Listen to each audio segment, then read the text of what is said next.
Hey guys, and welcome to another edition of Burton Ballers. And in today's edition, we're going to be talking a little bit about Hudson Odoi, because I forgot to mention about him and his proposed move to Bayern Munich a few days ago. So we're going to just touch on that. Zappacosta seems to be a man in demand. There's 2 Italian clubs after him, so we're going to be looking at that story. Gallagher has secured a loan deal. We're going to see what Ferdinand has said on Hakim Ziyech.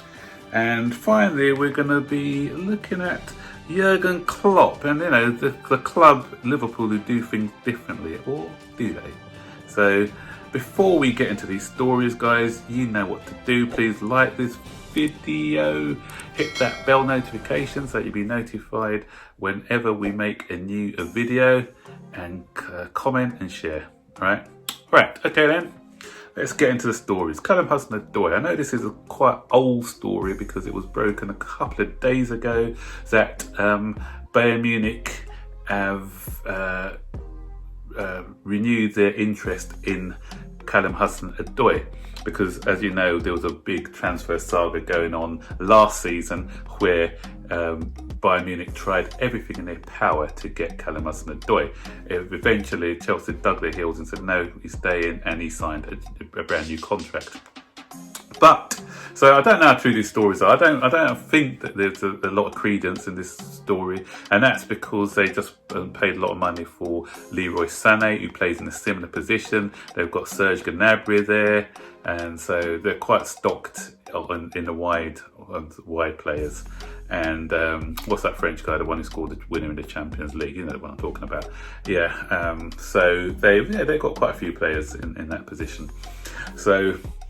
But that story is kind of, because I've been looking on Twitter in the last 2 days, and he's another one of our players who divides fans' opinions. There's quite a few players we've got there. I spoke already about Mason Mount the other day. I've touched on Ruben Loftus-Cheek, and now it's Hudson Odoi. And I think the reason why is because a lot of people thought that he was sort of used in the club last season and he didn't do enough to warrant a big move to Bayern Munich, and he kind of held the club to ransom, hence them giving him quite a bumper pay rise, and he hasn't justified that wage, those wages as yet. Yeah, I agree with that to some extent, but I look at things a bit differently, and I see a talent there. I think he's a very talented player. Somebody who's just been unfortunate with injuries, and when you're coming back from injuries, you're trying to force your way into the side. You sometimes, you know, you may have 1 or 2 games to try and impress upon the manager, and sometimes you may be trying too hard, and so you're trying to, or either try too hard, or sometimes you may try to be a bit safe. So it's one of those 2 things that you do. And I think he was just finding his rhythm. I've had an argument with somebody on I said about this. He was finding his rhythm. If you think when he played a series of games last season, I think he played about 3 or 4 games in a row. He ended up having a man of the match performance against Newcastle, and he scored a goal in the league. I can't remember who it was against, but yeah, so you kind of saw a little rhythm, and then unfortunately he picked up another small injury, and it was back to square one with him. And somebody I was arguing with the other day, he mentioned, he only plays well against the smaller clubs, but he hasn't stepped up against the bigger clubs yet. So I don't know. I think that's a nonsense, because the Arsenal game, I think again, did he come off injured in that one where we drew 2-2? Up until that point, he was outstanding in that game. And, you know, some people may call Arsenal a small club, but yeah, let's get real, they're okay. So I think that given a run in the side, then he's a good player. And people, don't be so quick to write off our players, because if you remember, Serge Gnabry, look at his career. Written off at Arsenal, he went to West Brom. He couldn't even get into the West Brom side when he went on loan. They said he wasn't good enough. Then he went off to, was it Werder Bremen, and now look at him, he's like one of the top wingers in world football. So judge Hudson Odoi after he's had a run in the side or whatever. So we know we can't be quick to discard players just because he hasn't started. Now, someone like Mason Mount has kind of ahead of him now in the pecking order because of his performances. But, you know, sometimes it takes a player a little while, or circumstances. You know, Mason Mount's been lucky in that he's had no injuries to stop his career. Hudson Odoi has had a stop-start career at the moment. So judge him after he's had a run of games in the side. That's what I say. So I'm still sticking with him because I think that he's going to come good eventually.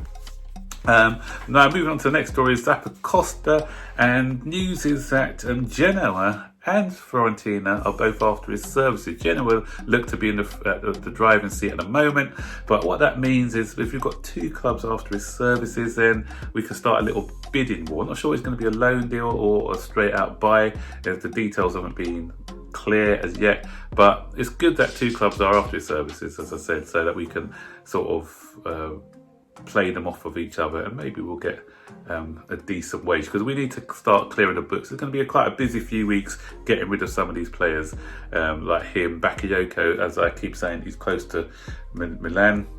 That should be confirmed soon, and there'll be a few other players that are going to be either sent out on loan or sold outright.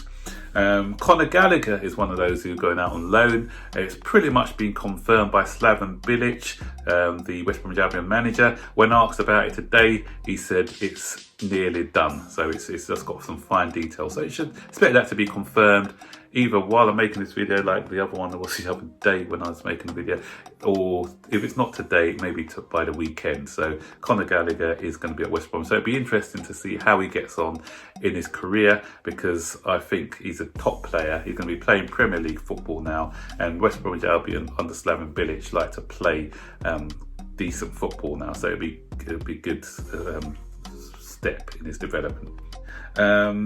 And there was something about Ziyech. Rio Ferdinand was speaking to Frank Lampard about Ziyech, and here's what he had to say, some great positive words. So he said, I spoke to Frank the other day, and he said Ziyech's passing is ridiculous. I'm looking forward to see them passes when he cuts in with his left foot and has the likes of Mount, Werner, Havertz all making runs. I think Ziyech will be putting it on the plate for these boys. So that's what you get, boys.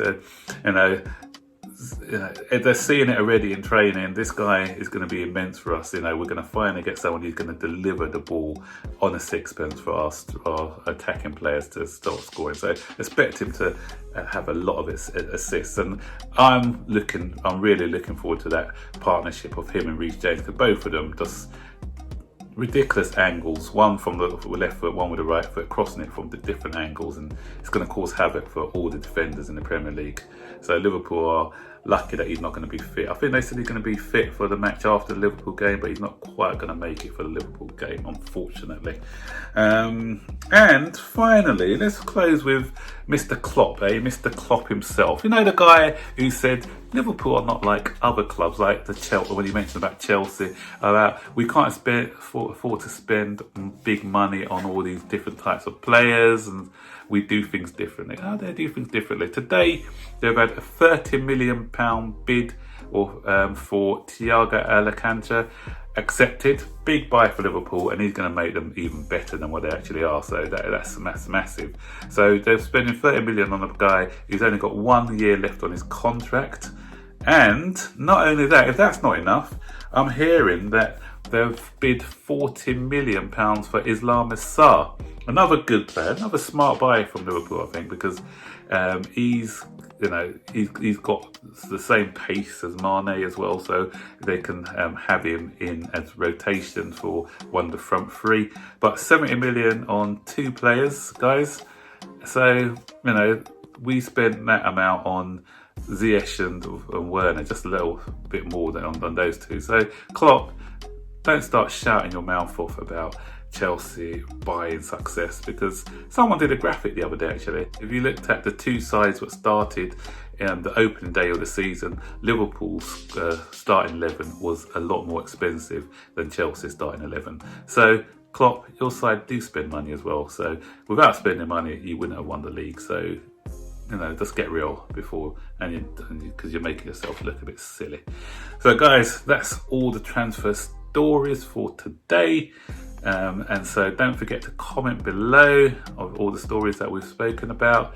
And as I said, like this video, subscribe to the channel, turn on all post notifications so you'll be notified every time we make a new video, and share the news so that other people can tune in and we can get to 5,000 by the end of September, hopefully.